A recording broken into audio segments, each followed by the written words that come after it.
So, hello. Oh, this works. Great. So, hello and good morning. Very early. Still to day number 2 of Expanded Animation. And we will start today with the ASIFA Austria Forum. And in case you wonder what ASIFA and ASIFA Austria is, the first slide, which is about ASIFA International. It was founded in 1960 at the most important festival of animation, and already back then, the festival in Annecy. And it tries to support artistic animation in all sorts of ways. You can see here some actual festivals happening that are somehow connected to ASIFA. And you see here, in case you don't know him, this master of animation called Norman McLaren, who was one of the founding members. And before I talk too long, I would like to, if you don't know him, check out his work like Pas de Deux from 1968. And I would like to introduce now Stefan Stratil. He's the chairman of ASIFA Austria, and he will tell us now about that. Thanks a lot. Thank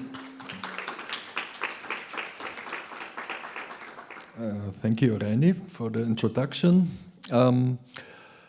ASIFA is an international association with more than 40 members all over the world. And ASIFA Austria is the national chapter in Austria, independent of the roof organization, so we can, but also obliged to animation, artistic animation, and we have several projects running, activities like 2 festivals, the Best Austrian Animation Festival and the Under the Radar Festival, both in Vienna, and an exhibition space at the Museumsquartier, the ASIFA Keil. We run a studio where artists can work for reasonable prices on their artistic projects. And from our beginnings in the year 1985 already, we were especially interested in forms of animation that go beyond industry standards or seek new ways of animation. And that connects us closely to this symposium, Expanded Animation, because this is a common interest, and to explore new forms of animation, filmmaking, moving images that come more and more into existence now that nobody has really dreamed of. As it goes far beyond stop motion and single frame animation. Every year there are new ways of new things coming up, and that is a common interest that connects us to expanded animation. And so for the second year now, we have this panel, the ASIFA Austria Forum, and we are very proud to be a partner of Expanded Animation, the Fachhochschule Hagenberg, and Ars Electronica all together. And the 2 organizers of these panels is Jürgen Hagler and Reinhold Biedner. Both are ASIFA Austria members. And yeah, I'm sure that the program today will be extremely interesting, and I'm looking forward to it. And so I don't want to keep you too long. And yeah, let's go. Thank you very much. Thank you. So I would say we jump directly into our first speaker, who is Pedro Harres. Originally, of course, he wanted to be there in person, but in June then he received the the Venice Immersive at the Venice Biennale asked him if he wants to be jury member, and this is direct, this is actually currently right now. And so we decided that he will send us a pre-recorded presentation. And what is also important to mention is his piece that he's talking about then from the main square can be seen here at Ars Electronica. It's a VR piece which can be seen in level -1. And he is not here in person during his talk, but we hope that it works, that he will be, after the presentation, live with us in form of a Q&A. So still think about questions that you want to ask him. And I start now with, oh no, let's do it this way. I still read the biography of Pedro. Pedro Harres is a Berlin-based Brazilian animation director, scriptwriter, multimedia artist. He studied film, animation, and philosophy. His work varies greatly in terms of style and formats, including installations, films, and XR. However, an allegorical use of space can be perceived as a constant throughout his work. Space considered not only as support for the mise en scène, but as a layer that deepens storytelling, calls for reflection, and ultimately resignifies the artwork. Castillo y el Armado, his first animated short, received numerous awards and premiered at Venice 71 Horizonti competition. From the main square is his master's thesis in directing animation at Babelsberg Film University. His debut in interactive VR, and won the Grand Jury Prize from Venice Immersive at Venice 79. His talk is called Storytelling and 2D Animation in 6DOF, and I show you as the first thing a trailer of his piece from the main square.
So, and now I would say gute Projektion to Pedro's presentation.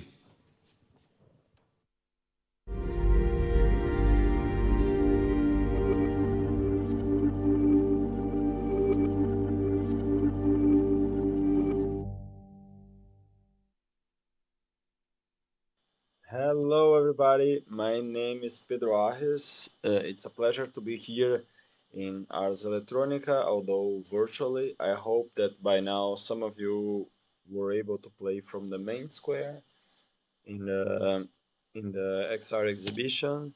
Well, and I'm here to talk about directing 2D animation for interactive VR projects. It's a reflection based on from the main square, obviously. Yeah, so first of all, I would like to make a brief introduction. So, I was born in Porto Alegre in South Brazil. I have a bachelor in audiovisual production, then another one in philosophy, and a master in direct animation at the Film University Babelsberg. And I work before doing XR. I worked for more than 10 years in mostly animated projects, but not only. Here you can see some of my previous stuff. That includes live action short films and interactive video installations as well. And aside from that, I'm also a guy that always liked video games, especially Sega Genesis. It was one of my favorites. And let's dive in. So, what is from the main square? It's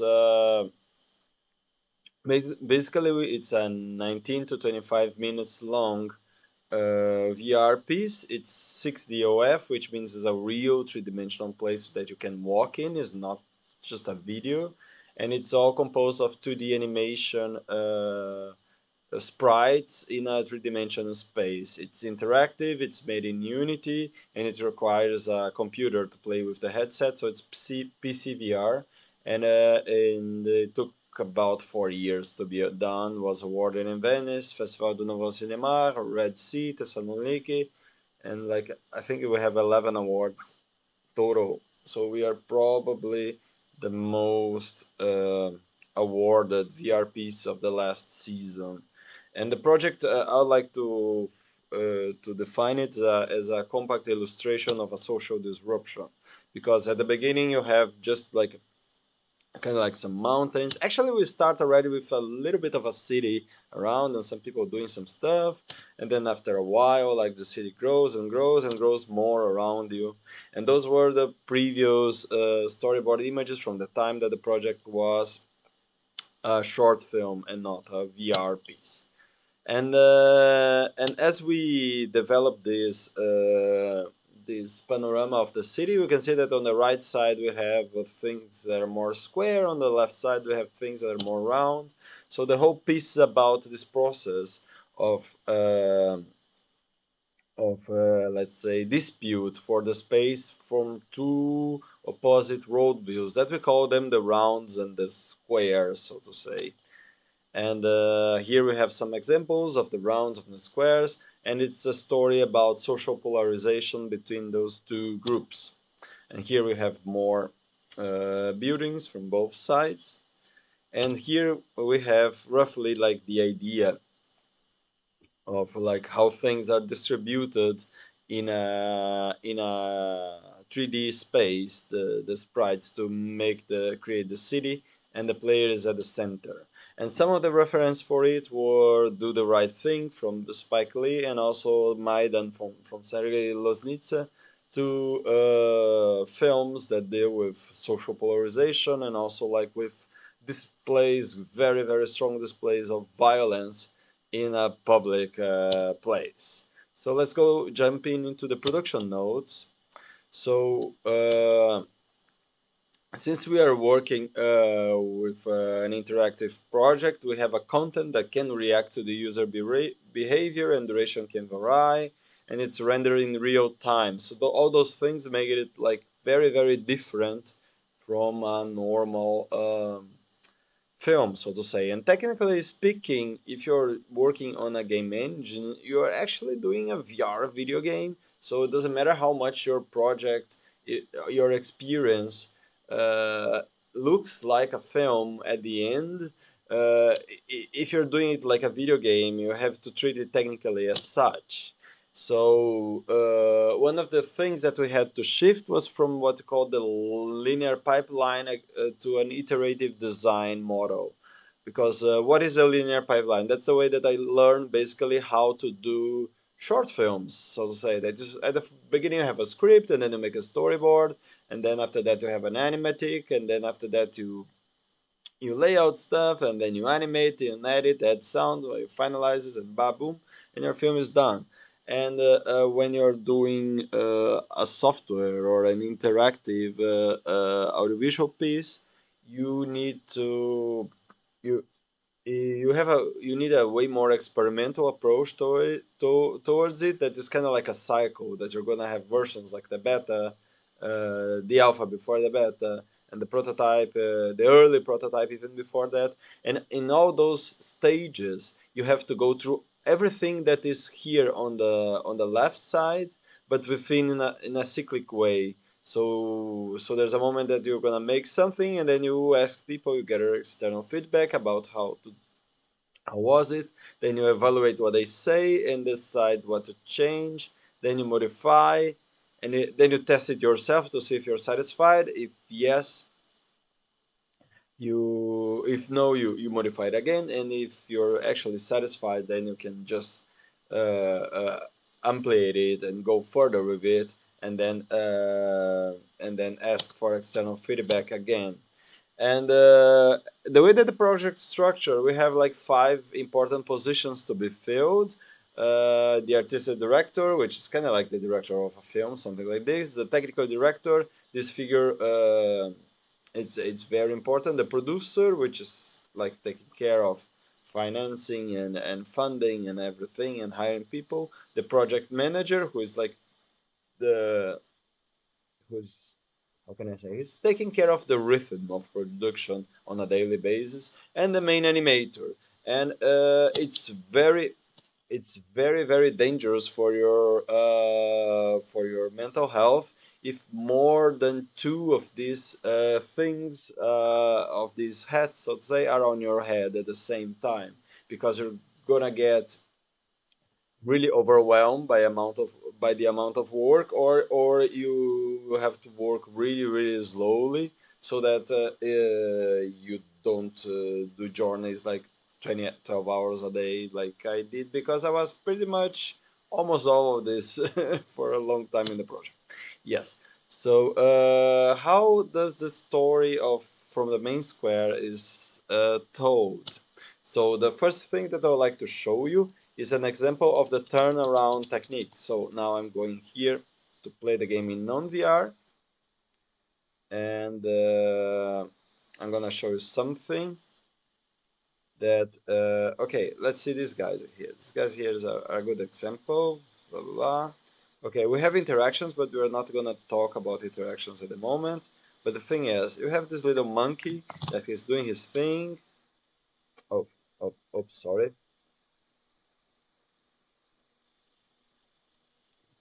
As I was saying, you have this little monkey that is doing his thing, and then yeah, it's quite cute, the monkey. And then after they're doing their thing, as far as we look away and we go back, they're not there, and there can be something else. So this is the basic of how like the story is told, and basically we have like all these figures on the VR piece that are a bunch of like sprites, which are like 2D images, carefully ordinated and combined with sound to produce the animations. And the whole story evolve in the sense that as you turn around, new things appear and old things disappear. So there's no cuts, and the whole city changes. The panorama of the city changes as you simply turn around. Yeah, and then you have like this whole city with a bunch of things. This is an image that you have like everything, all the content of the whole piece in a single image.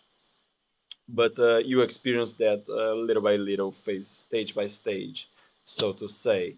And then how animation should be done, because like animation on films, you can do it in a certain way, but at least for my piece, I had like this structure that every animation started with an initial loop, then a main animation, and then an end loop. Actually, I have like many exceptions to this, but this is the basic framework of how we do it.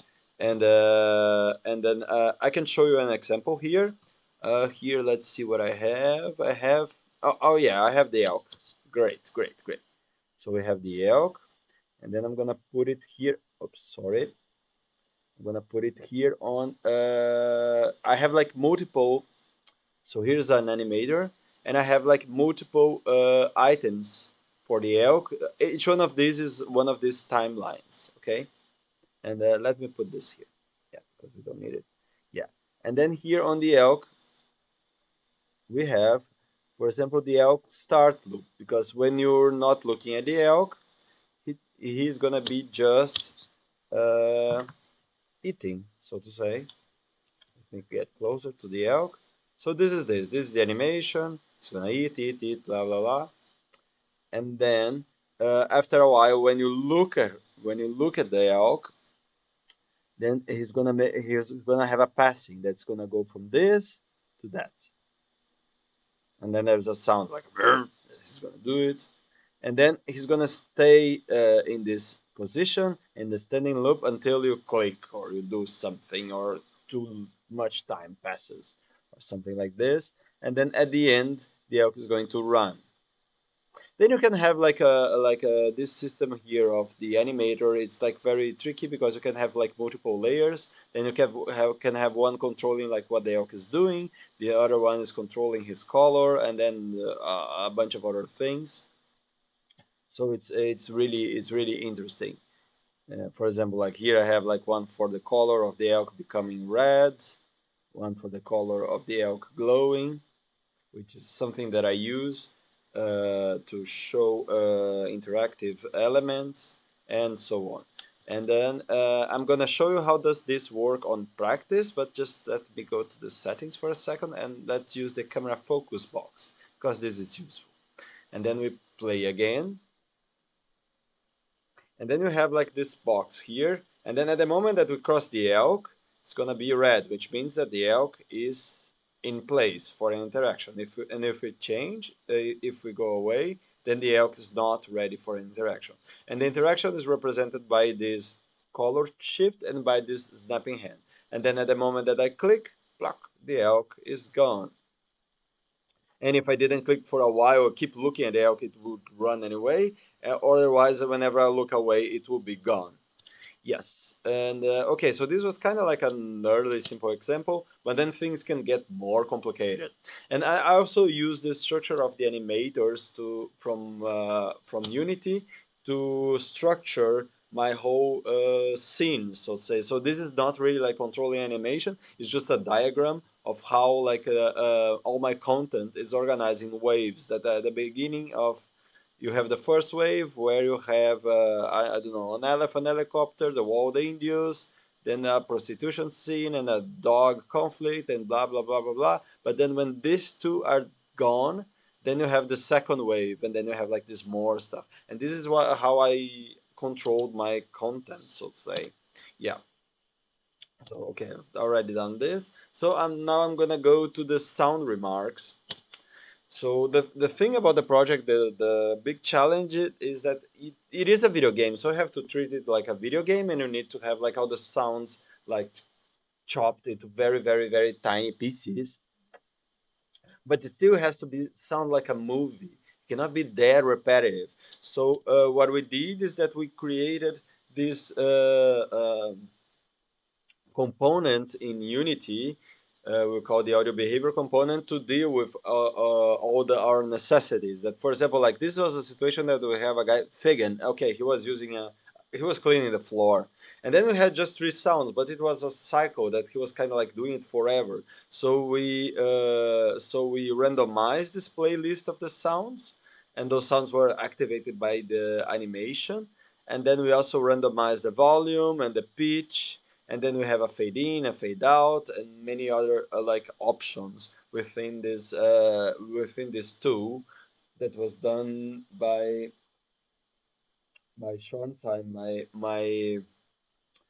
my audio engineer, who is a very very skillful guy. And then we have the other challenge that was to deal with multiple audio sources, because at the end I think we have like something like 4,000 audio sources in 20 minutes of content. And I was talking to someone that were really experienced on audio for gaming, and she said like, yeah, normally you have this quantity of audio sources on something like 4 hours of game. So like what you're doing is like really compact and rich. Yeah. And then as we are turning around, there are things that are like really interesting for us to hear, and there are things that are not so interesting. For example, this guy cleaning the floor. When you look at him, it should be loud, but when you look at the other side and there's like two kids playing, to listen to this guy all the time would be kind of annoying. And our bodies has what we call this cocktail party effect, that is the capability of isolating some important sounds within a very very noisy environment, so that we can make a meaning of this situation. And this is really marvelous. But when you're doing VR and putting the headphones on people, everything is artificial, and your brain is not working that way anymore. So the best you can do is to replicate that with audio modulation.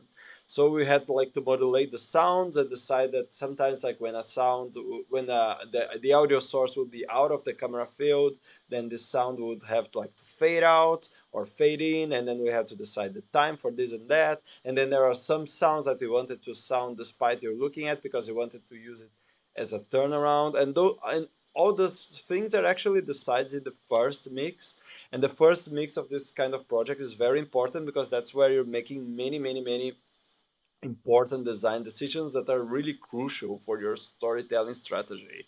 And another thing that is important, that's actually a mistake that we made, uh, uh, that if you record some stuff like that are too close and you want to use these audios kind of like with an effect that is far away, it doesn't sound as good as if it was recorded from the right distance.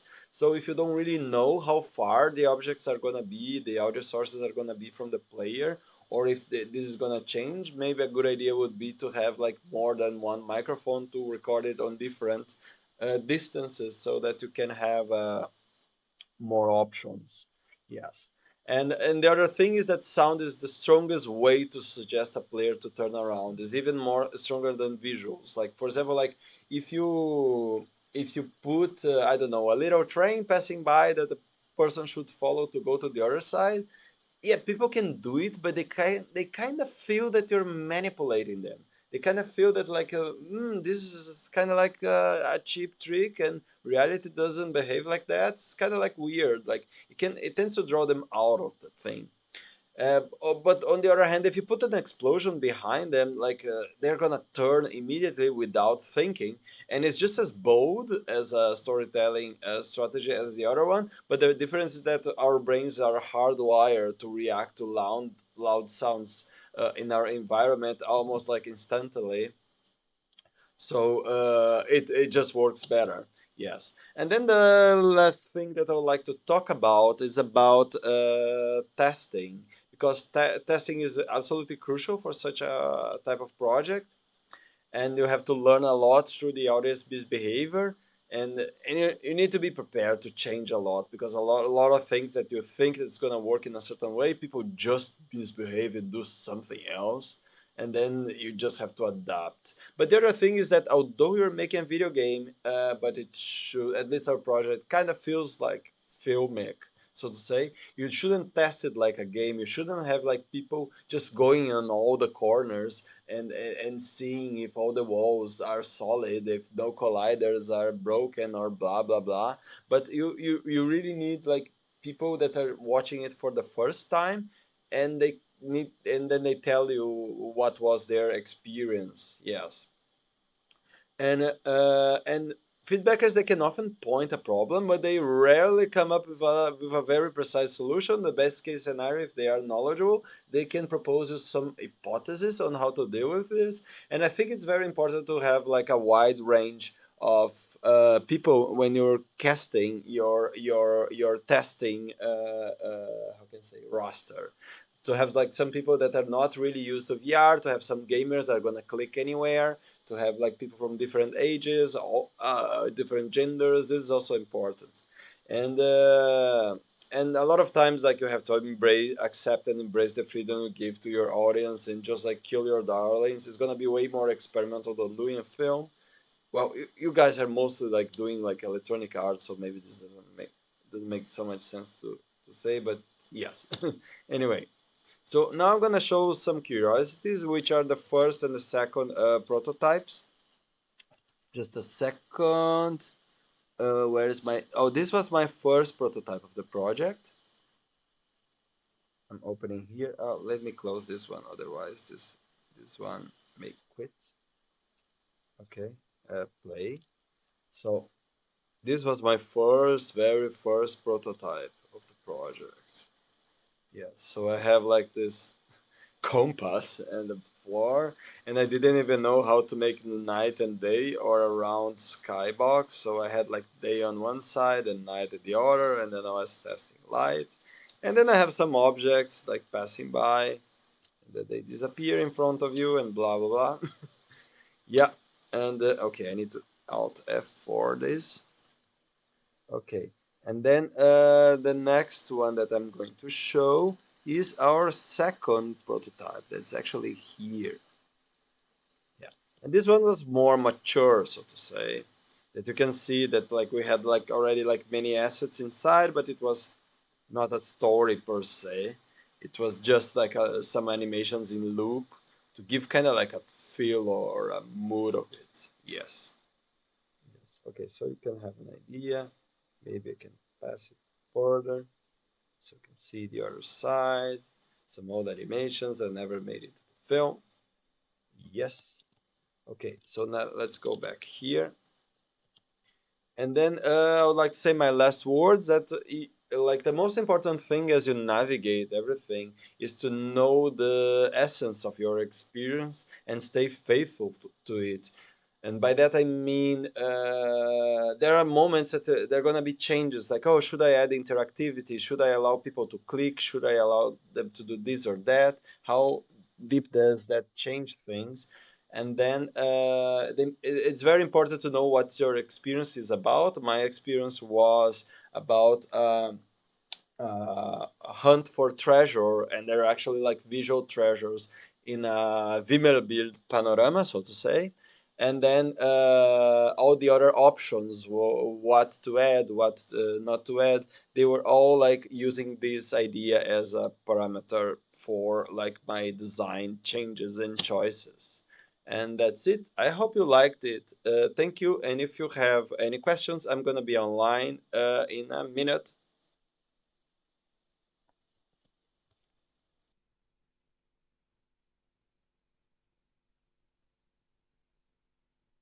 Hello, hello, hello. So, Pedro, do you hear me? Hello, yes, I hear you, Ah, Reinhold. hello. How are you? It's a pleasure to be here. Hello, I Pedro. hope that you liked the presentation.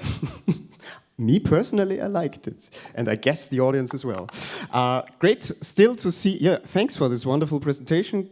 Still great to see you as a live person, sort of. Yeah, now again. I hope you're doing good, and I hope it's not too early still. So maybe I just jump directly to the audience and ask him if there's already a question from the audience to Pedro.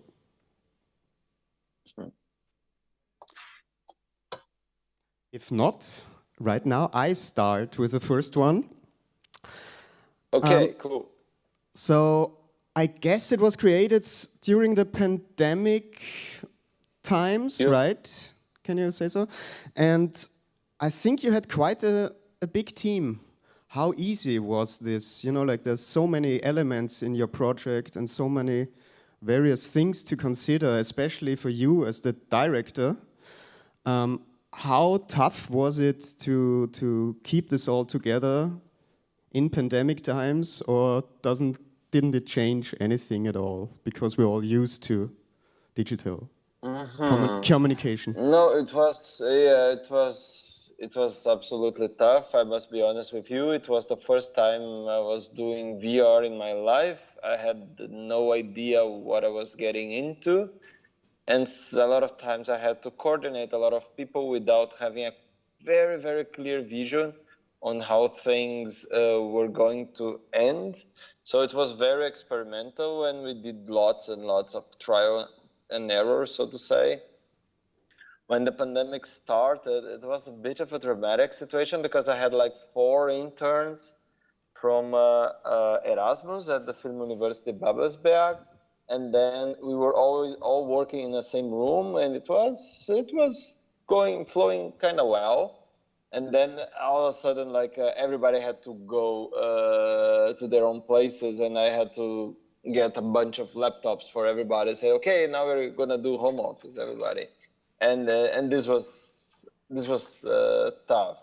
I think that the most complicated thing about swifting from a presential co-working space to a home office is that you, as a manager, you lose a lot of agility. Like it takes more time for you to feedback people on what they're doing, and therefore, like there's less time for you to do the stuff that you don't want to delegate to anybody. So in that sense, it was quite a challenge. But then after a while, there was a moment in the pandemic that I was pretty much on my own doing the project. There was just one sound designer working with me, and this was kind of easier. Sometimes I feel like the pandemic was, at least in my perspective, it was kind of like the world making a pause so that I could finish the work. But it was really funny because like there are some moments that I still needed to enter the university because I needed to test some stuff in a very powerful computer that I didn't have anywhere else. And then I will enter and the whole university will be completely deserted and nobody there. And I felt like, oh, the whole world has ended and I'm still doing this. So this was a bit tough, so to say. So it was nice. I think that the most complicated thing about like handling big teams in such projects was not the size of the team itself, but the fact that so many people had never done XR content before in their life. They just came from film or from video game, including me. And so sometimes we just didn't know what were the best practice on deal with like daily errands of production and so. But I think this makes it great as well that you maybe treated VR different compared to, you know, you didn't strive for perfect 3D and perfect effects and particles and whatever, but rather creating your style and your layout and transferring this into a VR space. Were you concerned, you know, you have this kind of tough story and very cute characters, so to speak. Were you concerned sometimes that this doesn't work together or not? No, I always knew that it would work together because, I don't know, I just knew it. I had a vision. Like the moment that, how can I say, the visual genesis of the project had like two key moments. One was when I invited Daniel Ezerick, the illustrator who did most of the buildings on the background, and he did also character design, when I invited him to collaborate on the project. And I kind of knew that his type of graphic, it had like, although it was cute, it also has kind of like a realistic touch. He worked a lot with like observational drawings.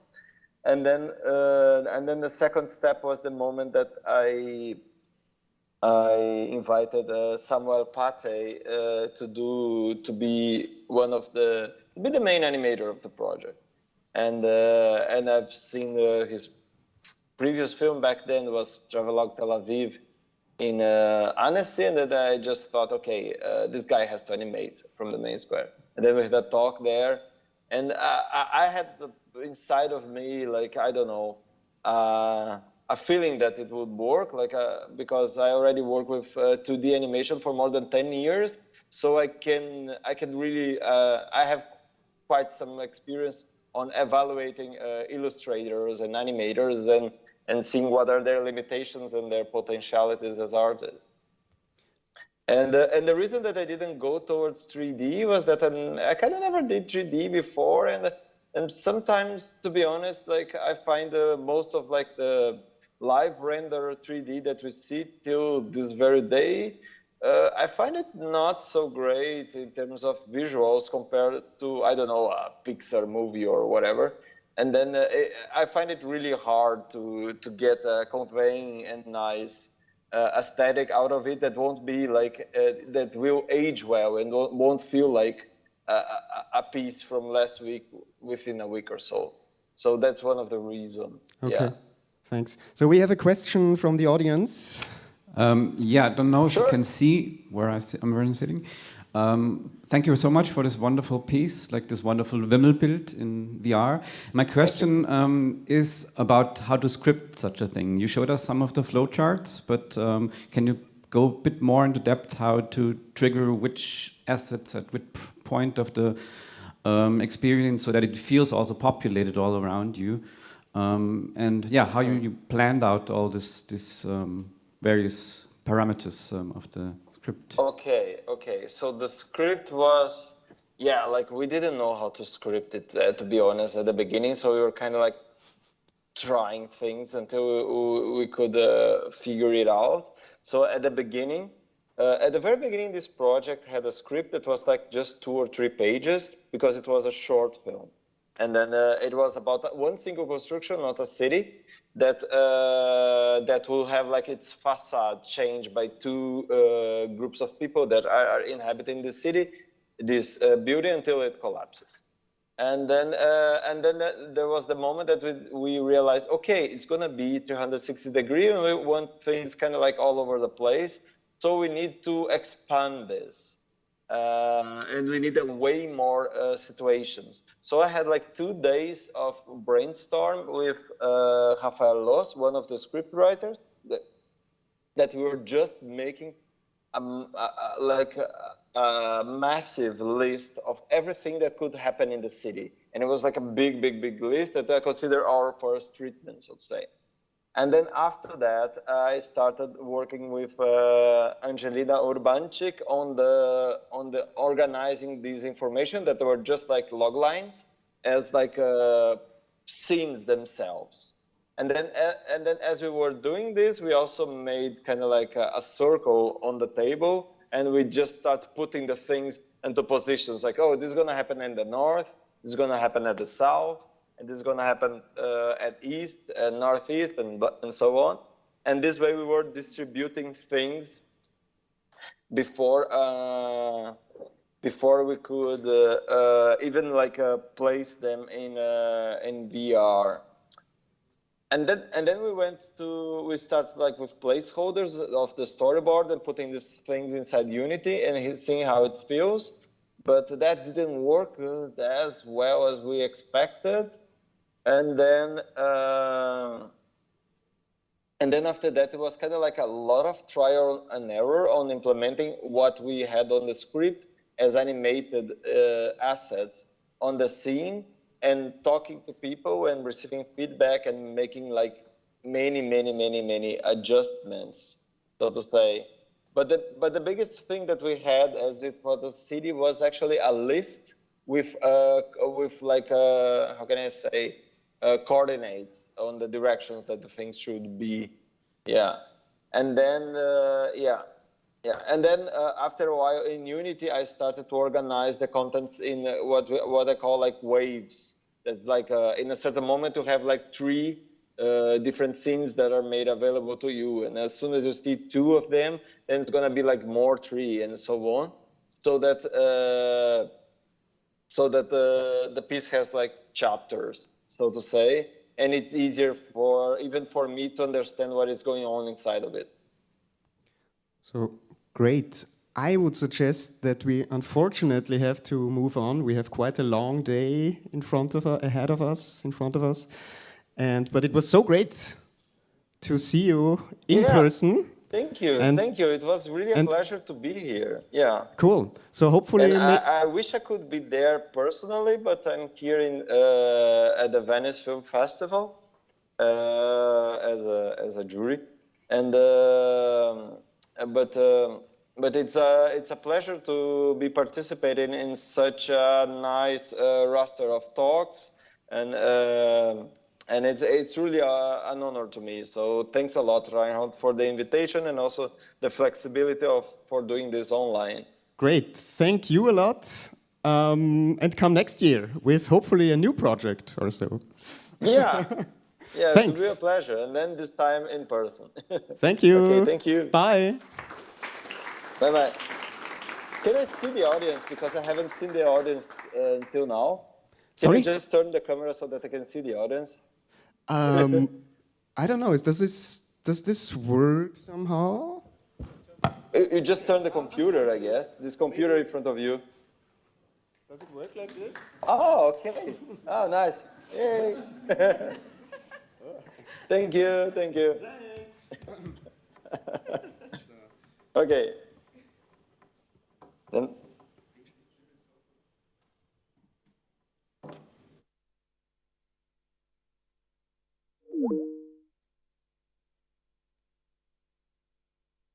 We directly switch now to a second speaker who is here in person, even more in person, like Pedro, and in a physical body. And as a first remark as well, she also has her work shown on level -1. Fanni Fazakas, is that correct? And I will try to read your biography. Fanni Fazakas, from Hungary originally, is an Unreal Engine technical artist, director, and researcher. Her current project, Missing 10 Hours VR, is a non-fiction virtual reality experience with multiple endings that explores the use of GHB as a date rape drug and the bystander effect. The project has earned recognition as the best in-show VR at SIGGRAPH Los Angeles and best XR impact at Doc Edge Film Festival, New Zealand. Fanni is a senior lecturer at Victoria University Wellington, teaching in the Master of Design Technology program. Previously, she taught nonlinear storytelling at the Moholy Nagy University of Art and Design in Budapest, where she also earned her BA degree. She's the founder of Room XR, a Budapest-based digital artist collective that creates impactful artistic works utilizing real-time solutions and immersive design to promote social and environmental change. Fanni is a graduate of the New York University ITP program, where she earned her master's degree in 2019. Her talk is called Breaking Taboos with XR, and I hope it works, so please give a welcome to Fanni.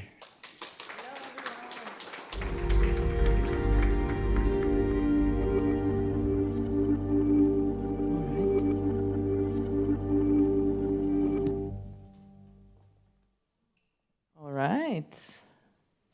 Let's try if this works now. Maybe I need the tech team to help me a little bit.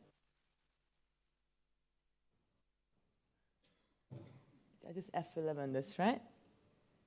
Yes, perfect. I have so much to talk about, seriously.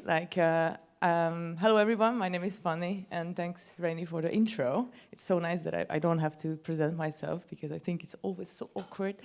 So there are multiple things that I want to share with you today, and the reason being that I want you all to break taboos with XR. So if you have a topic what you feel connected to, or you have a personal problem you care about, I want to give you the honest truth about how this is possible and what kind of tools can make your lives easier in 2023 with Unreal Engine 5.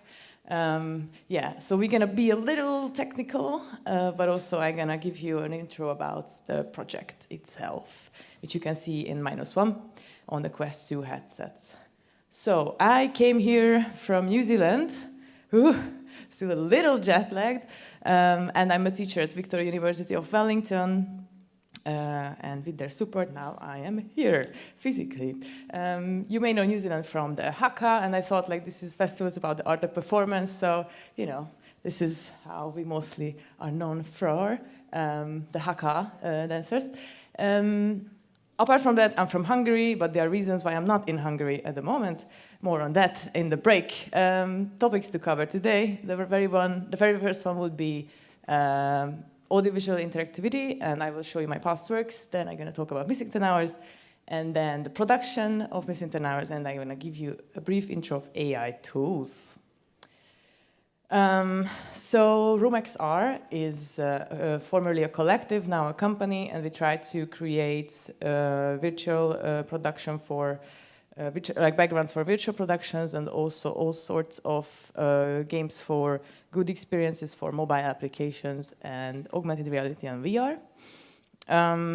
I would love to give you a little context of how my interest of interactivity comes from.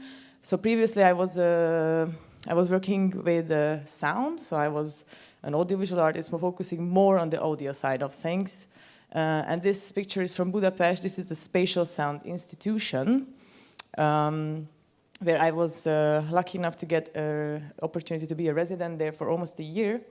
And we created a transdisciplinary performance with a contemporary dancer called Renata Vörös, and she has been researching choreography techniques where the space for the dancers is very limited. And yes, the space before I showed you is pretty vast and huge, but we've been experimenting with a projection mapping where there was a white square projected on the floor, surrounded by 4 walls. This is the one. And while the cube was shrinking in the middle of the room, the dancer had to figure out new ways to be able to move within that more reduced environment. For this project, when it comes to the tech side, we got support from EarCam. We received Riot gyro-sensitive sensors, and then we translated the skeleton points of the dancer through OSC, Open Sound Communication, to the 4D sound system. And let's see a video, because it just all sounds so technical right now, I realized.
And then there was a more advanced version of, let's say, this path working with experimental dance groups. So this was back in New York, where we had finally access to this high-end technology called the OptiTrack motion capture system. And technically speaking, basically, the more the audience forces our performer to look into the mirror, the more these kind of Janusian representations of her heal. And it was about how much effort it takes to heal from different mental illnesses and different traumas. And then we had this other piece called Run VR. A little nudity warning over here. Are there any children here? No? Okay. You're good to go? Okay. Can we turn the volume up, maybe?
because the time is limited, just in a nutshell, this performance was exploring like what does it mean to have a physical body like what, like you know, like this, in a year when, let's say, everybody is living their lives in virtual environments, and this we are definitely heading towards that age.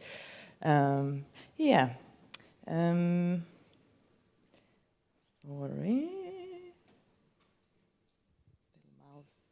Little mouse is disappearing. All right. Yes, these days our focus changed. We became adults, so it's less nudity and more trying to work on projects which has a long-term impact.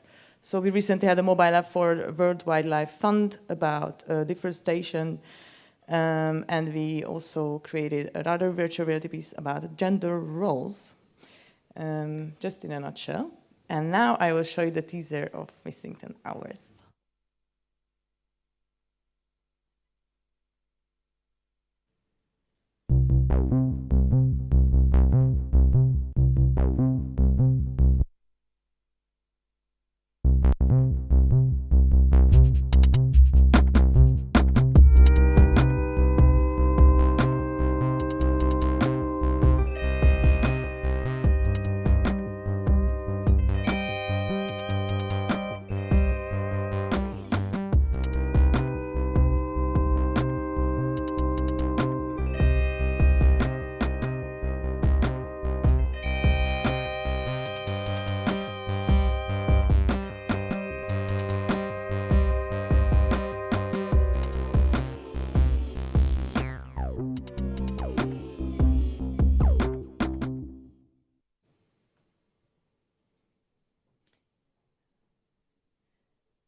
And now reflecting back to Pedro's comment of like, he doesn't like 3D animation style. I don't know. We worked on this particular shader for almost a year, and we are very proud of it. So we're gonna have a discussion about it, Pedro. Okay. So, in a nutshell, those of you who haven't seen or haven't heard of this experience before, Missing 10 Hours is a multi-ending narrative piece about the bystander effect. I'm gonna talk about that a little bit later. And date rape drugs, just as Keotrophen or GHB. And it's a co-created piece with many other drug-related abuse survivors. And we are very, very happy that the 5 years of hard work we put into this project is now finally getting acknowledged. As Rainey mentioned, we just been in Los Angeles where we received the Best in Show Award for a year, which was a big, big deal for us. And more people finally reaching out to us that they would like to use it in the universities, or they would like to be our impact producers in different countries. So that's quite amazing. Just before I jump into this, it happened before that when I started to talk about this topic, several people had difficult thoughts. And please don't feel like this is a safe space, and feel free to leave anytime you would feel that this is an uncomfortable topic for you. And please find me or any of the team members, if I can say, from the Expanded Animation Symposium. And also we listed a few local help centers and helplines. We also have it on our website, missing10hours.com. Okay, and yeah, some extra resources. Thanks for Rainey. The Vienna Club Commission have some tips for prevention and avoidance of date rape drug abuse. So, I said I was focusing on audio. The reason for that was that I was DJing for a while back in between Germany and Hungary mostly.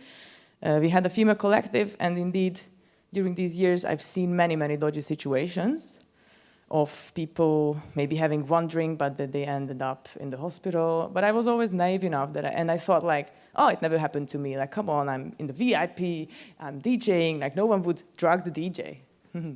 That's what I thought. But unfortunately, one night, turns out that my drink was also spiked, and I was just lucky enough that I could, like by the time it hit me, I already had a cab ordered, so I managed to get home. But my mom was pulling me out of the cab, so basically I lost memories from that point that I closed the taxi door.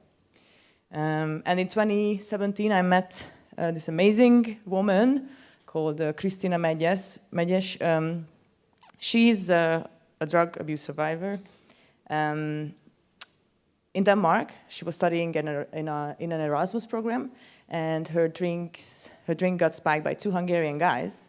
And the next day, she woke up at the police station, missing some of her clothes, and her body was bruised, and she couldn't recall the past 10 hours. She suffered with traumatic amnesia. And sometimes healing is more hard when you don't have memories to work with. Because in your mind everything is possible. And by now we know that she had unfortunately a more sinister outcome of that night compared to mine.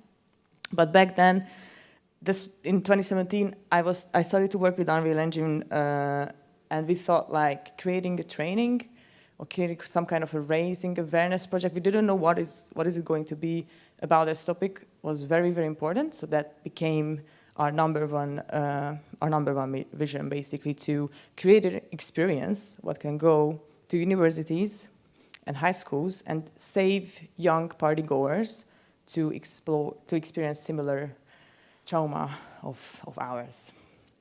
In a nutshell, GHB is, I think in Austria it's called K-O-Tropfen, sorry for the pronunciation, and it's also used for sexual assault. Against men, it's mostly used for robbery, but also sexual assault. So 2 years ago, Reinhard Sinaga in the UK committed 146 sexual attacks against men, and he succeeded in 46 cases. Now he is in jail. But again, it's not just an issue what is affecting women's life.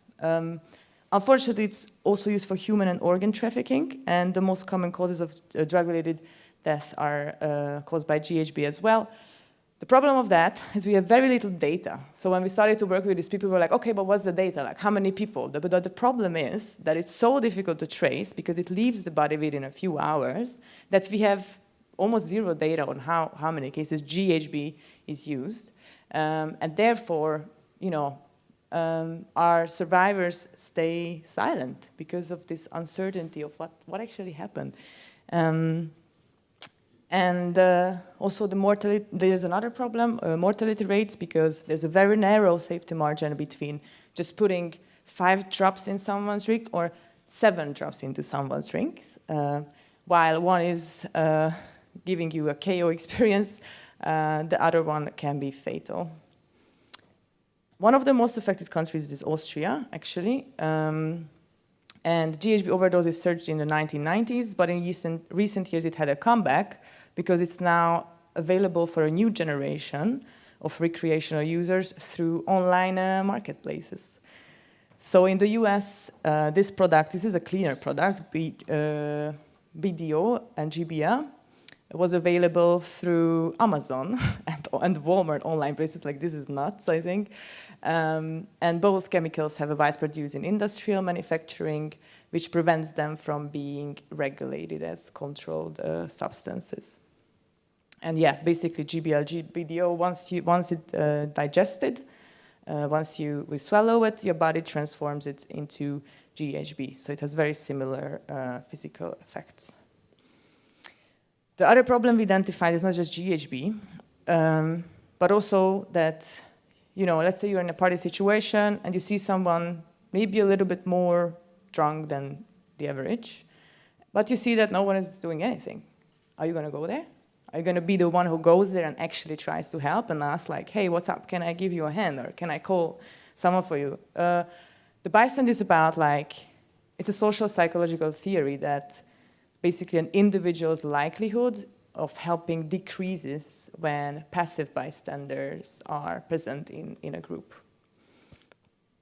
So everybody asks why VR is so not accessible, but we still think, and we still research this topic, and we found several researches showing that once you are practicing courageous behaviors in a virtual setting, so you learn what you can do in a situation, you know how you have to help, you know what kind of possibilities you have available, then you are more likely to use that knowledge in the real world. And this is why we need immersion, we need virtual reality to achieve this long-term behavioral change with our users, who are 16 to 24-year-old partygoers, mostly. And also the reason why we chose this visual style was that we really wanted to appeal to their taste. And in the present version of the VR, and then I'm going to show you a video and drink some water. In the present version of the VR, the visitor can explore. The visitor, I mean the player, but it's not ethical to say player. Don't say player when you're dealing with like a very deep topic. So the visitor is representing the bystander. So you go into the experience, you are yourself, you're representing yourself. And after onboarding, the bystander can explore real-life scenarios where a friend, that guy over there, Greg, puts GHB into a drink that belongs to their common friend, a young woman on the left called Mara. And since GHB makes it impossible for Mara to defend herself or even to ask for help, the only possibility is their surrounding, or you as the bystander, will realize that something is not going well. So you get a series of requests, such as, let's take a humiliating selfie with the unconscious Mara. How cool is it? Let's post it on social media. Why not? Or let's destroy the bottle that contained the drug and let's get rid of the evidence. In total, there are 4 outcomes where even the bystander can find themselves under arrest. But if the bystander instead helps, Mara gets home safely. But it's also possible that Greg persuades the bystander and they both become perpetrators and they both become arrested by the police. Reaching the offboarding, so the end of the experience, based on the story's final outcome, the user has a chance to understand the previous decision-making points. So based on how, like which ending you land on, this path will turn purple. And you can also hear the audio of Mara talking to you. And we hope that this will help the bystander to realize how crucial it is to take action and to understand that these real-life situations are very complex and it really takes only seconds to make the wrong choices or stay passive. So I'm just going to walk you through some interaction points in the experience. Hopefully.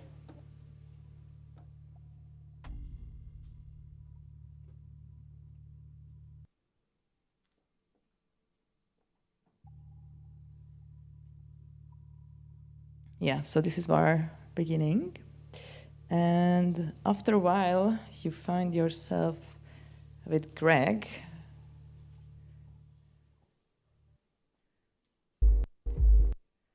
Mint, see you're planning something. Maybe I should take one too. So you find yourself in this gender-neutral restroom. Let's do this. Come on. Where he gives you a ticket and he's like, yeah, let's go party. After a while, would love to show you the whole thing. You find yourself in a bar area where you meet a few friends of yours who are talking about buying crypto and whatnot.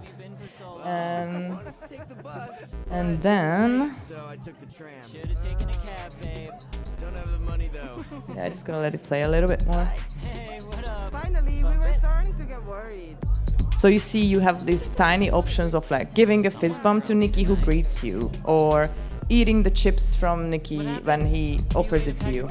But it's really, in the beginning, like let's say until the 2/3 of the experience, these are just like training interactions. So even if you're a first timer in VR, you learn what kind of interactions are possible without feeling the burden that you're already making choices what influence Mara's life. Did you finish your exams? You can also greet her. I shoved it all in my parents' face. And you learn a little bit about her, about their backstory, and that you get this idea that, okay, they're like probably going to the same university, but they're like loose friends, not necessarily best friends. Yeah. Ew, someone threw up in here. How can people be so gross? Can you please hold the door because the lock's busted? Thanks, appreciate it. Hey, it's you. I pissed a lot. Who's in there? Come on, let me see. Yeah, like, what a guy. So he wants to peek in while, or is at the bathroom. And you can decide whether you allow him to do so or not. You can even peek in yourself, and then Mara just gets really angry at you because she still haven't lost full control over her actions. Don't have a girlfriend. And this is when she's saying like, and I've only had one drink. Aren't you hungry? Yeah, The like others I were feel a little looking bit for a weird, bite, but I only they had might have one left drink. already. We can go after them if you want. And then nice Greg offers like, oh, let's get I'm some in. food outside. So he tries to you separate are coming with us. her from the rest of the group. Oopsie, don't forget this. Oh, okay. And yeah, don't forget your drug drink. So, what's it gonna be? Yeah, let's go a little bit further.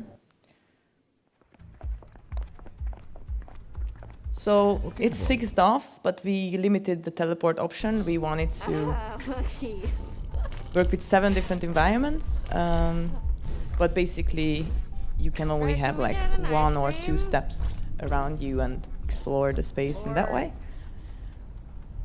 Or, Go on, wanna try? oh my god. Go on. Make it pretty.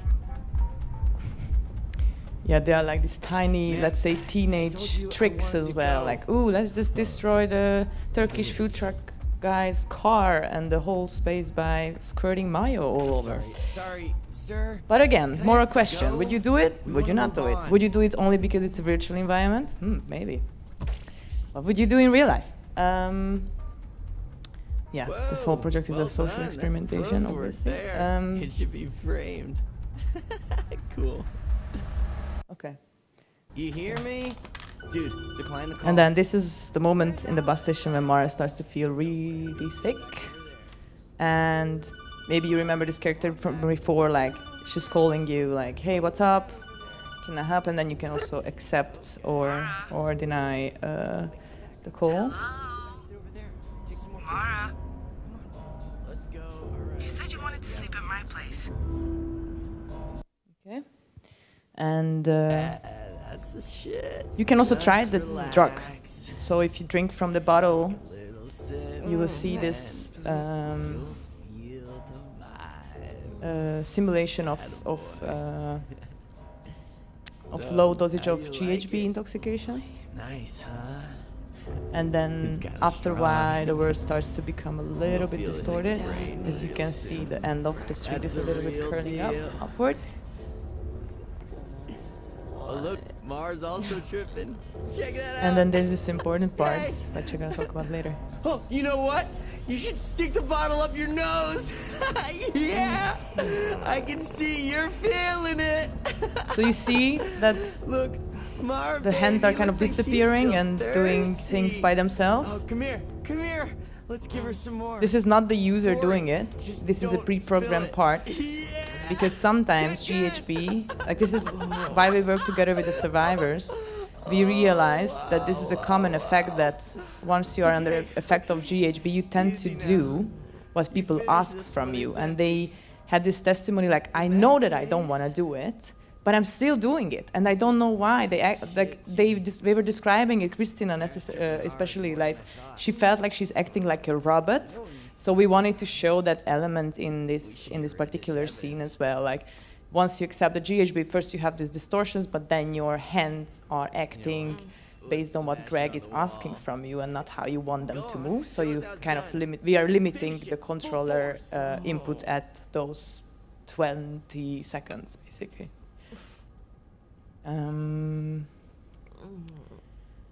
Yes, we're almost at the end of it.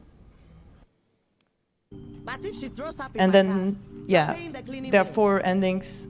One being that there's a taxi driver. She realizes that Mara let's feels go. really bad. She doesn't look too good. And Let's in the then, back. yeah, in this one, sorry, I'm take hitting you. the wall. Take the Such a handle. mistake. But Open basically, you the can door. open Come on. open the taxi door wanna spend and the night here. decide to save Mara. So if it's being opened and you sit in the cab with her, and then Greg is getting really upset of you being a bad friend of his. That's interesting. Yeah, that's the best scenario you can have. Hi, There's another my version name of is it. Mara. I'm 22. We've This met is the before. part I described before, that in the very end you It all see started in a club. these floating remember glasses we were which chilling. break into pieces, and everything you was also all see this fine. interaction map and your own The path. last image I remember is that you were there and Greg too. And then I blacked out. Want to show you the other option? I would never have thought. Completely out. What do you say? Hey, wakey, wakey. There's still one last job for tonight. You can go through her phone meanwhile, scroll her IG or something. Come on. We'll be right back.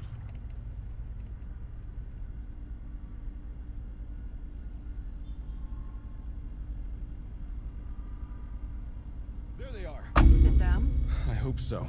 The guy said they went towards the Monument Park, so... Stop! Freeze! Let me see your hands. Was it you? Or your buddy? We Where found did one he of the go? guys. He fits the description of the food truck guy, but the girl and the other boy are not here. Where is he? Where's your friend? Where did he take the...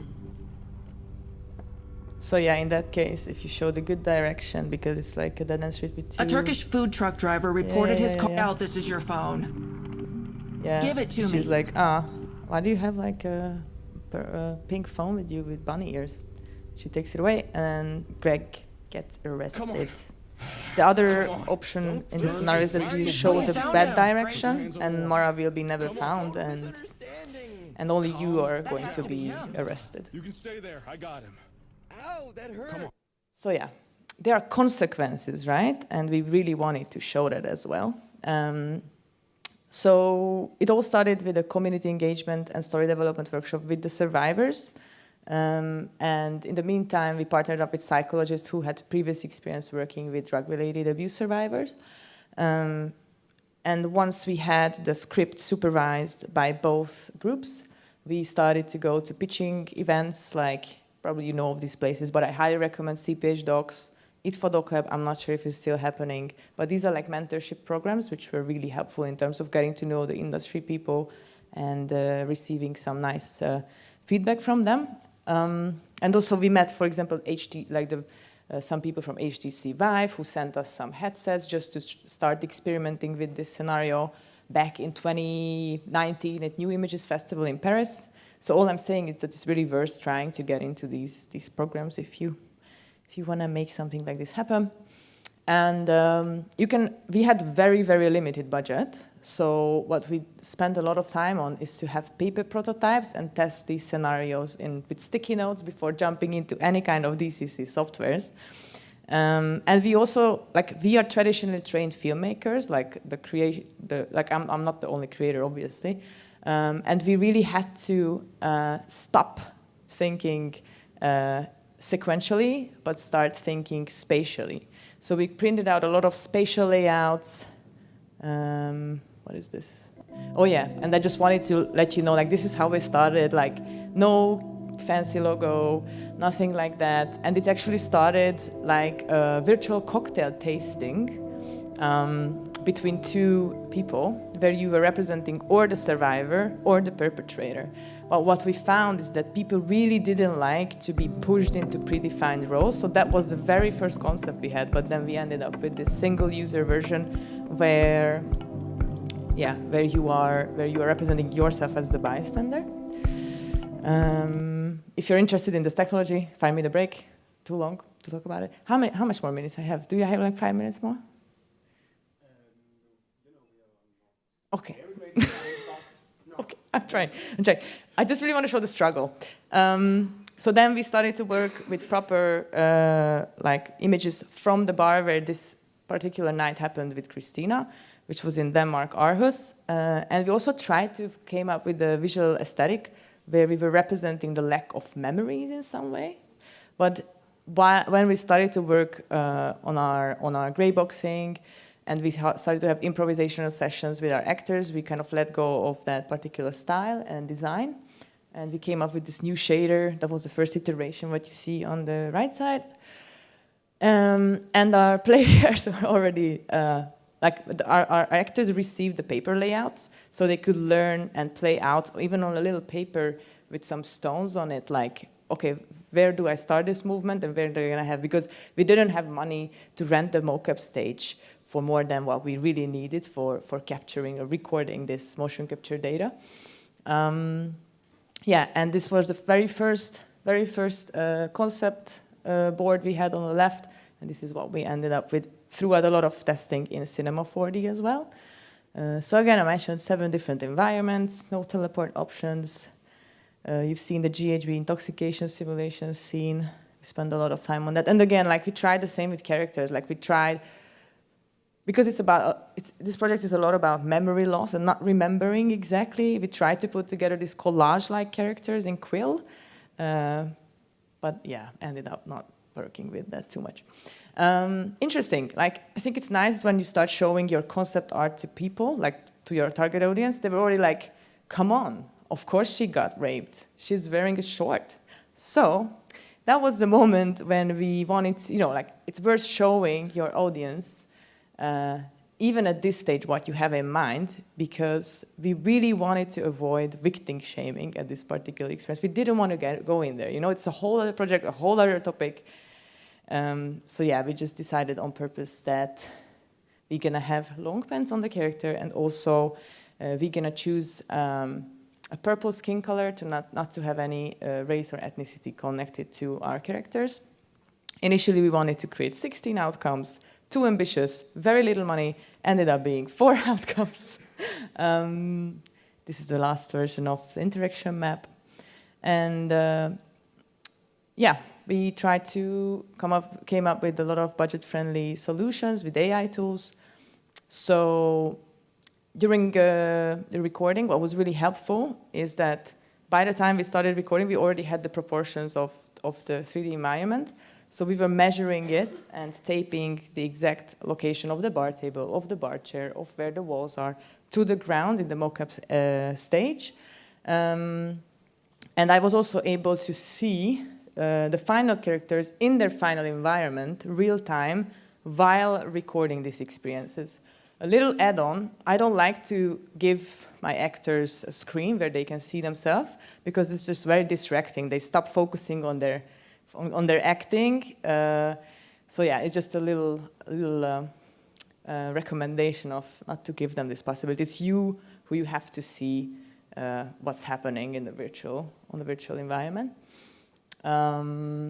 Yeah, this is again like this kind of different color tapes for each environment, and we use whatever you have available. That was the bar table, like that was the food truck scene what you've seen in the video. Yeah, we thought we're gonna have 20-minute animation, but we forgot that we have 8 characters, so it ended up being an hour. And we received 75% correct mocap data, so instead of 1 month, it ended up being 6 months, part-time, 4 junior animators to clean all the motion and the motion editing. Accents gloves looked fancy, never worked. Face Apple AR kit never worked. We needed to use blend shapes in the very end. So it all sounded fun, but it ended up being a little struggle. But I highly recommend the NVIDIA too. So there's this audio face AI plugin, which just analyzes waveform, like audio files, and then it gives you like a lip sync, mouth movement, basically relatively good results, I have to say. And we were just working on top of those with more expressive hero blend shapes. So we were blending these animations together. And by now, Unreal Engine 5 has this look-at system and the blink system. It's relatively easy to use on a sequencer, but we were using in Unreal Engine 4, which was not available, so we were writing our own system, which was a big deal. And of course, like if you don't want to deal with facial animation, just think about COVID. Why not having your character wearing a mask? And yeah, 2022 November premiere at International Documentary Film of Amsterdam. This is our very tired team. Kristana on the right side, producers, designers, and all that. By now, we have multiple campus tours ongoing in the UK and Lithuania, Hungary, and New Zealand, but we would like to extend this to more countries to reach more people. And we are also thinking of more accessible solutions. So, for example, the Deep Space would be a perfect place for us to exhibit it in a way, because it's already an Unreal Engine. Why not having a situation where, let's say, the yes and no, or like, I want to, let's say, destroy the bottle, or I don't want to destroy the bottle, options, maybe in like a circle, and based on how many people would stand in those circles, you could influence how the story goes further. And then it would become a more shared experience. I would love to see something like that. And we're also creating with A-Frame probably A-Frame, not Unreal Engine, a web VR version of this experience, what we would like to make available for educators as a free teaching material. Oh my God, maybe this is a whole other talk now I'm thinking about it. I was thinking of giving you an idea of the available AI tools, but basically I'm just gonna keep it short and say, like, please, if you're interested in these things, find me after the presentation and go on the NVIDIA website. Like, they are working on this very nice AI-driven physics-based character animation model. What will be very, very exciting, I think, to use for indie game studios when you don't have like a lot of time for record or money to record your own motion capture. And of course, there are these video-based, video footage-based motion capture tools, Plask, Rococo, Move AI. We used a lot Move AI. And there are more open source versions, OpenPose and MoCapNet as well. Oh no. Hey, what's going on, y'all? Jay from JS Films. Okay. And just about concepting, you can use ControlNet and OpenPose with solid diffusion in Unreal Engine viewport by posing your character in, I don't know, wherever you want, and then basically prompting on top of that. So you see that the guy, the little Walker, the Texas Copo, is on the left in this position as the character you're posing in Unreal Engine. That was very good for my class. My class had no previous, like I'm teaching in the game design program, they didn't have previous knowledge in terms of character concepts. So what we did, instead of just jumping into Midjourney and generating very similar images, what we did is that we pose our characters in T-pose from the side, front, and back view. And based on those final concepts, they will be able to start the modeling process earlier. So this is just an add-on. Like if you wanna, this is why I asked yesterday you about the animation bootcamp, that maybe it can also save you some time. Yeah, ongoing campus tours, accessibility, I mentioned all this. We have a 4-year research and development program now about measuring the long-term behavioral impact on our users. And we're seeking for local impact producers. So if you're one of them or you know someone, please let me know. And yeah, we're gonna have a platform release on Pico and AppLab later this year as well. We are now working a lot on how we can make sure that our users are still feeling safe and they can have access to these helplines even if we are not there physically. So yeah, thank you for your time and please talk to me after the presentation. So. Thanks a lot. Speaking of time... we don't have that. We don't have left. Maybe there's this one perfect question from the audience. Ooh. And afterwards... No pressure, just the perfect question. Or otherwise, yes, I think you mentioned you are around, so yeah. Thanks a lot. Thank you. Thank you thanks for your time. And thanks really for, not only for the project, but for covering this important topic. And yes, I would say see you later. Yeah. Thanks a lot. See you in the first row. Thank you, Rennie.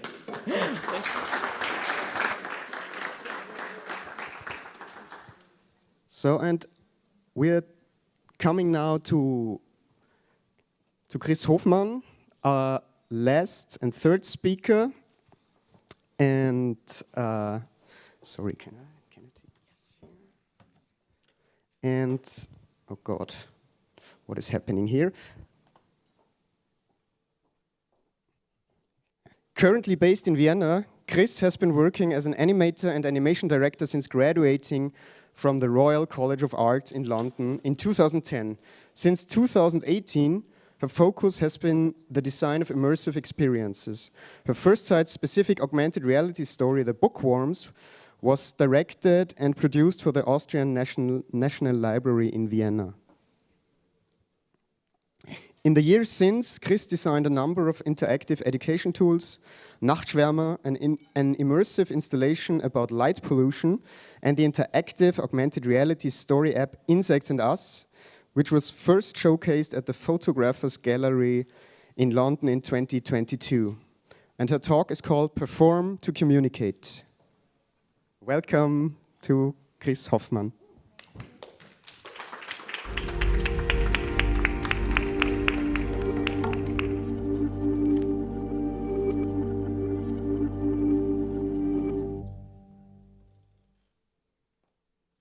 Hello, everybody. I'm Kris. Oh, well, I speak quite loudly anyway, so it shouldn't be a problem. I'm going to try and keep this a little bit short so we can all go and have lunch soon. As Raini was already saying, I am an animator, an animation director, and for the last 5 years, I've also been focused on the design of immersive experiences, primarily on those augmented reality stories for children, or very old children like myself. A very long time ago, I'm very old, I studied communication art and design at the Royal College of Art in London. And there I fell in love with animation, with all things moving images. And one of the things that I liked the most was mixing realities, mixing worlds. So you often had 2D characters in 3D worlds or 3D characters in 2D worlds. And so I've been working I graduated in 2010, and since then I've been working as a motion designer, animator, art director, all sorts of roles in animation. But really, it felt from these mixed media animations, it wasn't such a big step anymore to augmented reality, because what does augmented reality do? It mixes the real world with animated elements, with virtual elements. So it wasn't a particularly big step anymore. But, I was told I shouldn't move so much, and now I'm running around in circles. But one thing I think that stayed the same, whether I worked in animation or in AR and immersive experiences, I still very much see myself as a communication designer and not so much as an artist. And I just want to say that because of what I'm going to talk about now. Because for me, it's always really important how to find a connection with the people I want to talk to and how to communicate the message, whether that's in my own work or in commissioned pieces. So when I was asked to give this talk at the beginning of the summer, which I was very happy about, I thought I can talk about an augmented reality story that we just finished for an animal welfare organization that's based in Vienna but works globally. They're called 4 Paws. But sadly, as we all know, things happen, and as my luck would have it, the launch of the app's been delayed slightly, so I can't talk about Aura so much. So I decided to introduce 3 different projects and try and distill what particular aspect of animation and the technology we try to take to connect with the audience and transmit our message. There was always different things, and I thought that could be quite interesting to see what made them special in terms of connecting with the audience. The first project, and was also my first immersive experiences, was a site-specific augmented reality story that we designed for the Austrian National Library in Vienna. One of the things that makes augmented reality so special in my mind is that technology allows you that you share a space with a story. So augmented reality brings you into the same story world that the characters or the elements of your story inhabit. And therefore, it creates this, what I think of as a power of immediacy, because you're right here and right there when this story happens. So what was that story? I think it's quite relevant actually to the exhibition subject here at the Ars Electronica. I think I'm in awe of Googling absolutely everything, and I love the wealth of information that we all have at our fingertips when we look at the internet. But that brings some problems. I mean, the exhibition here is called Who Owns the Truth? And that was very much also the subject of this children's story that I designed in 2018, because the main question was, how do we know what we know? So we created these 3 little bookworms, Anna, Bruno, and Wolfie, who introduced the library as a kind of antithesis to this unchecked knowledge that we're overawed with from the internet. So they go and explore this beautiful old space and ask this question: how do we know what we know, and how do we distinguish fact from fiction? And in many ways, in terms of the story, but also in terms of introducing the space, the location of the story became very important. And obviously, it's also a great advantage if your story plays out in this beautiful space that has its own little histories. So how did we do that? Oh, this isn't. So we tried to figure out ways how to best use the space. And for me, and I think for a lot of people working with augmented reality, one of the holy grails of the technology is occlusion. How can you actually go beyond just seeing a character jump around on the floor, but how can they merge with the space in an even better way? So what we did, which doesn't look very impressive now in this projection, is we did a whole LiDAR scan of the entire State Hall of the library, which is total overkill, because the bookworms only happen in 5 scenes. But you know, when you put a man with a scanner in a space, they'll just go. So they scanned the whole library, and that worked wonders, because suddenly these little characters were able to climb up behind bookshelves, land on bookshelves, and you know, land on even the ring around the globe, because we were able to match the actual environment with the 3D animation that we had created. So I'll show a little trailer now of the bookworms, and I apologize to everybody who doesn't speak German, because it's in German.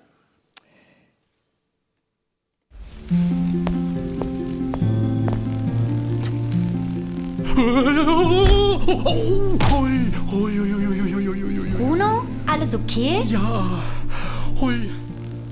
Die Menschen haben einmal geglaubt, dass die Erde eine Scheibe ist, von der man hinunterfallen kann? Ja, schon. So. Anna! Also ja, die Menschen haben einmal geglaubt, die Erde ist flach. Wenn das ein Himmelsglobus ist, wo sind denn dann die Sterne? Schaut aus wie im Zoo.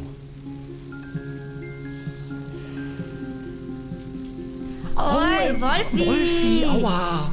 Na? Wow! Es ist so unfair, dass sie das kann und wir nicht. Mädchen.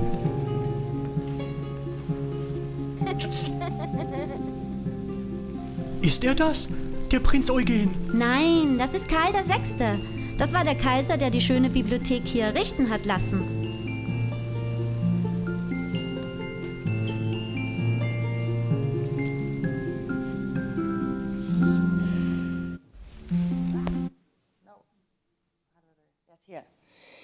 So that project was a great success for us in many ways. The library loved it. After being super suspicious of using technology at first, we had a lot of good press for it, and most importantly, children really enjoyed it. And let's face it, children are very brutal critics. If they don't like something, you do know.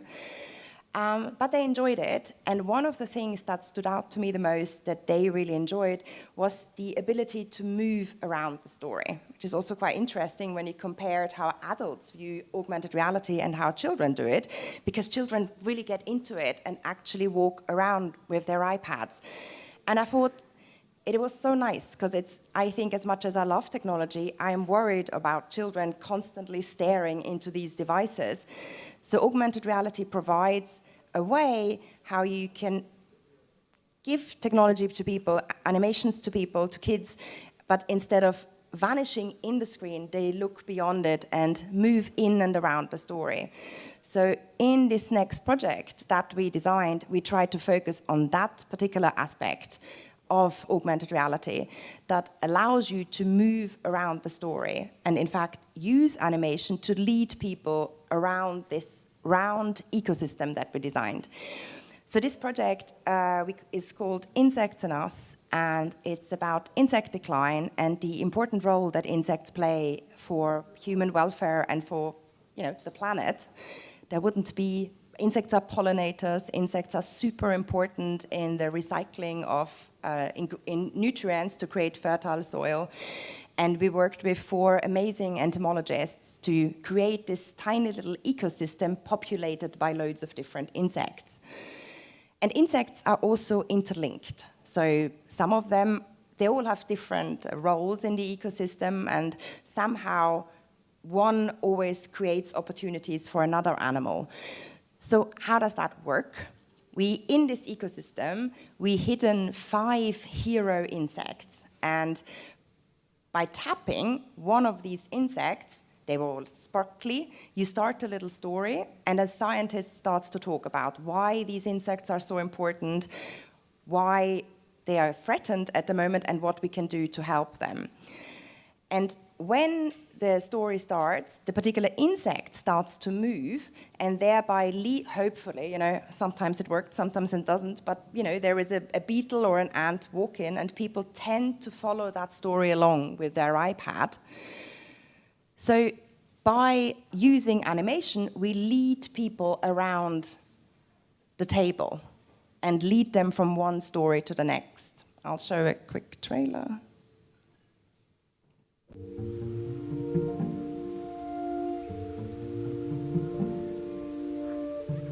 The small changes that we make in our backyards do have impact. So you can design your living space to foster insect habitat and to make places where insects can thrive.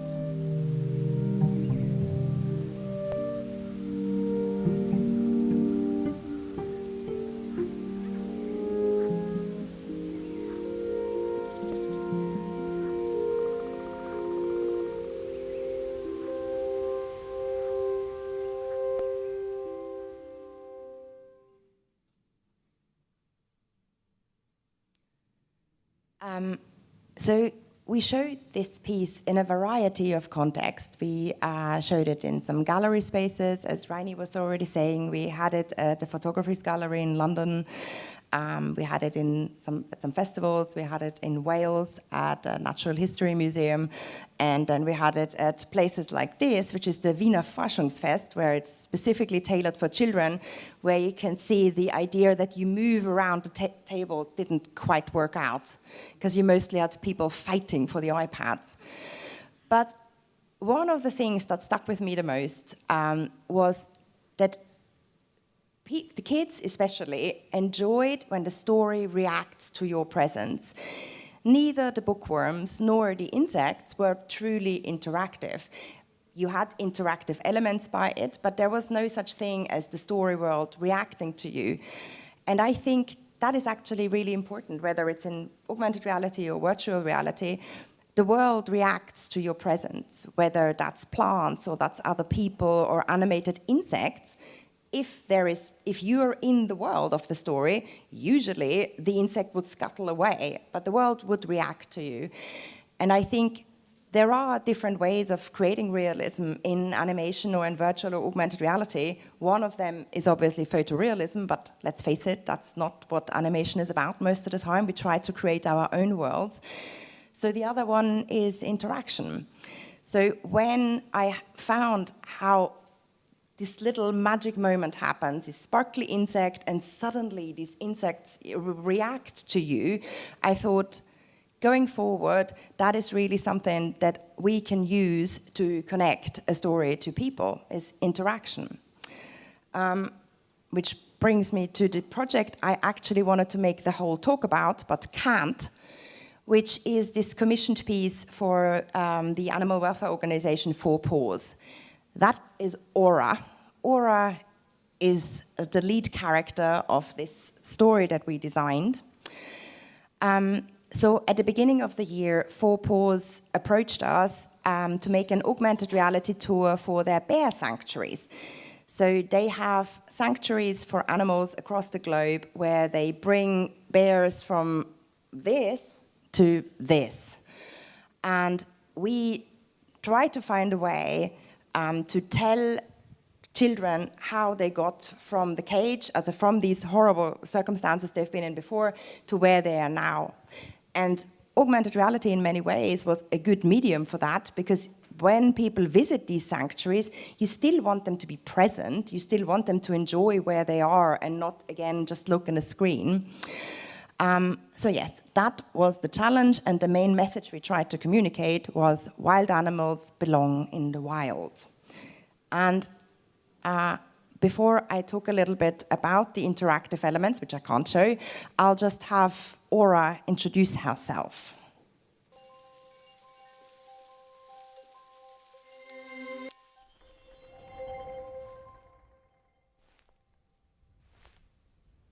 Oh, hello. My name is Aura. I'll help you discover the stories of the bears that live at the Bear Sanctuary, Pristina. All of them have been rescued from horribly cruel captivity, from tiny, tiny cages. Now they're safe, at least. You see, we would prefer wild animals to stay in the wild, live in peace in their natural habitat. But these bears, they never had that chance, and so we offer refuge. They don't have to entertain anyone ever again. They enjoy rolling hills and excellent view, pools and shady forests. They live and hibernate just as they would in the wild. So let's meet them, okay? And don't forget, sometimes you'll need to help me along a little bit. Until then.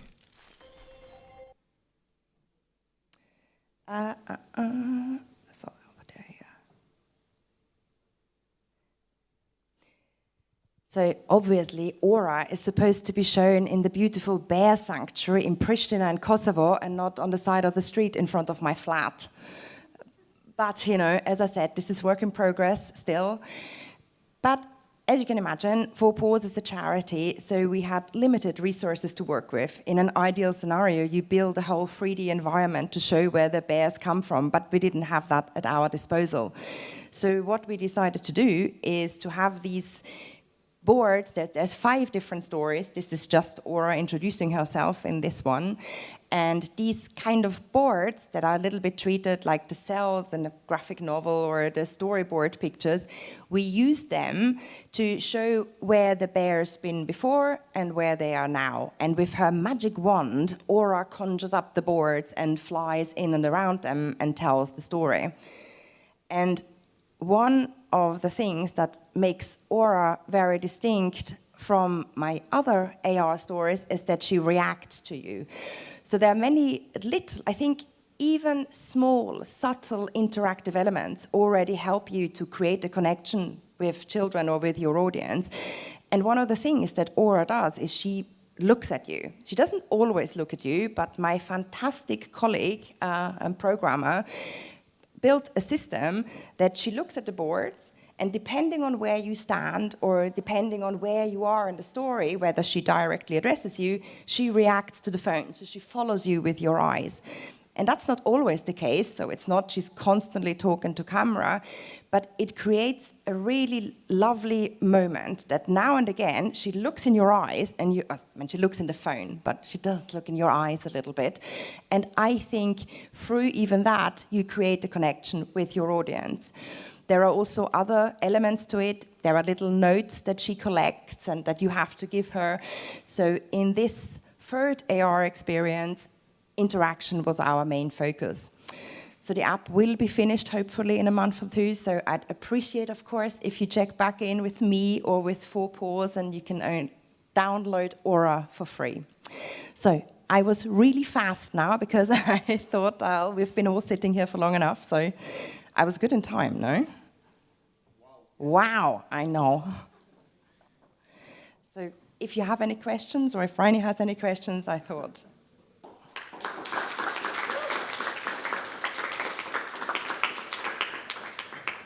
Was I too short now? No, it's all, you know, what is time? Yeah.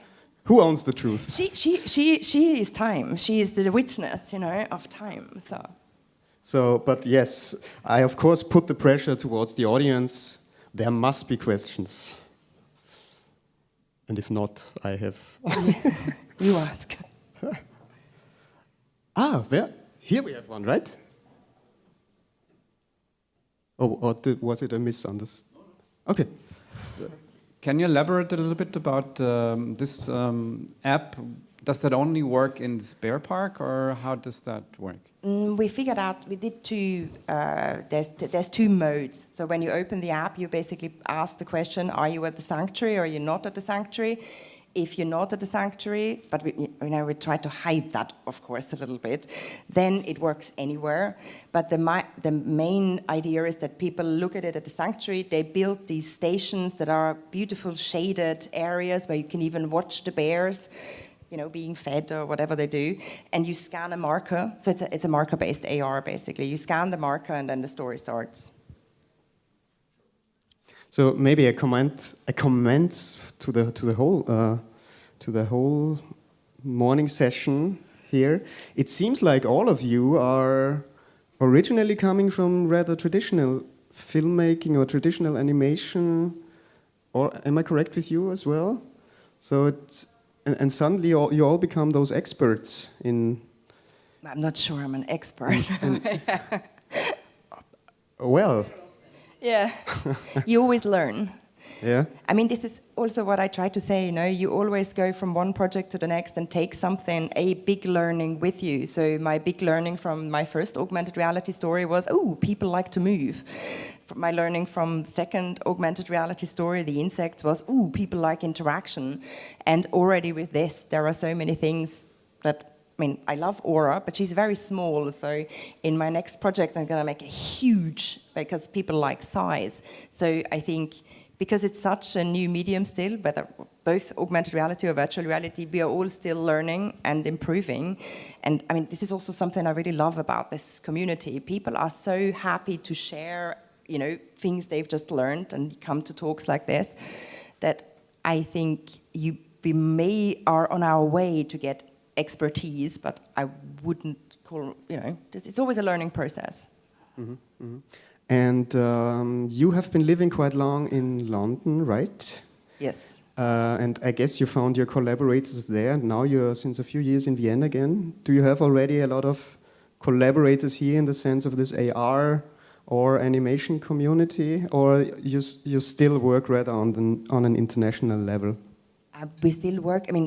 I've started a company a year ago with a developer from Austria. So there is 2 of us now, and we collaborated on many projects together. But now he's good developers are hard to get by. So when you find one, you grab him, tie them to you with handcuffs. So yes, there's 2 of us now in the company.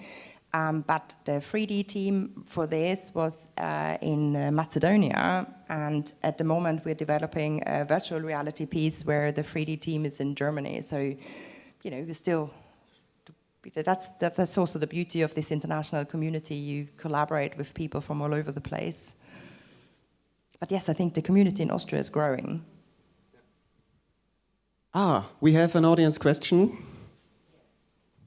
A question from the chat. How did you achieve such stable tracking on your application?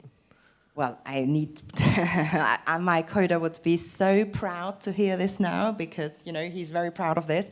But I don't have the expertise to answer that. But maybe if it's from the chat, just tell them to send me an email. And Andy, I'm sure, will be happy to answer it. But bottom line is testing. Testing, as Pedro was saying in his first, the first talk that was today, so much is down to trial and error. Thank you. And your current project that you were not that you couldn't show as a whole thing, so it's gonna be shown in Pristina. Pristina, yes. But basically, you could show it. Sort of everywhere, yeah. Right? Like that was something that, as much as we are still learning about technologies, also people who are commissioning these pieces are still learning about technology. So Four Paws was very excited to work with the technology, but they don't know it yet. So on many occasions, they asked us what we would recommend, and we recommended, look, if you're spending all this money and energy making an app, don't exclude people who may want to watch it in Vienna or in England. So that's why also Aura is going to be available in English, in German, and in Albanian. So it's a free language app that you can download on Android and iOS. By the way, very beautiful voice. That is my voice. Really? Yes. What? This was not. Hello, my name is Aura. Yes. We didn't plan this question. This was spontaneous now. Any other question from the audience? No, Still they want to go and eat lunch. Really? Yes. So then I would say thanks a lot to our presenters in this session. Thanks a lot again to ASIFA Austria. Check out ASIFA, asifa.net. .net or .at, I think. Thanks for your support. And Fanchi, you are definitely still around for questions, right? I don't know, how's your energy, or maybe you're still a little bit around for other questions? Yeah, I'm around a little bit, but I've been feeling a bit ill. I don't have corona, I've tested myself, so no fear for you. No, I'm safe. But yeah, I'll be around for an hour or so, but I'm not going to be here this evening. I need to go to bed. Ow. Yes, then I would say thanks a lot and have a good lunch break. Thank you.